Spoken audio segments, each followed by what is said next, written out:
Že 10. zapovrstjo se je letošnje poletje na pot podala Eko-karavana, potujoči festival vedske kulture.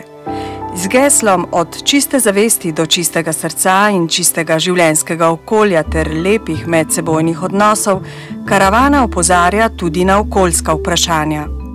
Naše gibanje ni neka vera v klasičnem smislu, ampak gre za duhovno gibanje, za prebuditev te duhovne zavesti med ljudmi, zavesti o Bogu, zavesti o Krišni. Krišna je pač izvorno ime Boga, ki ima neskončno imen, in se lahko k Bogu obrnemo tudi znotraj svoje tradicije. Ni pomembno, zato ker k nam lahko prihajajo tako kristjani, muslimani ali kdorkoli in se naučijo odpreti srce Božji milosti.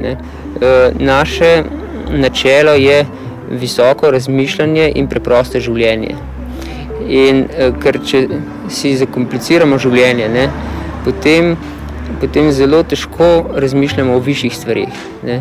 In bolj, ko smo vpeti v službo, v tisoč in eno stvar, se veste, kako je v sodobnem svetu, nimamo časa ne za svoje bližnje, niti zase, potem izgubimo ta stik z Bogom in stik s samim sabo in ne moramo stopiti iz teh okvirov. Zato poudarjamo, da bi ljudje morali živeti čim bolj preprosto. In ta simbolika, ko gremo okrog peš z volovsko ali konjsko vprego, sporoča ravno to, da se naj ljudje upočasnijo svoj tempo, da je mogoče živeti tudi bolj preprosto na tem svetu in prisluhniti sebi, prisluhniti, kaj nam sporoča Bog, kaj nam sporočajo učitelji, kaj nam sporočajo sveti spisi.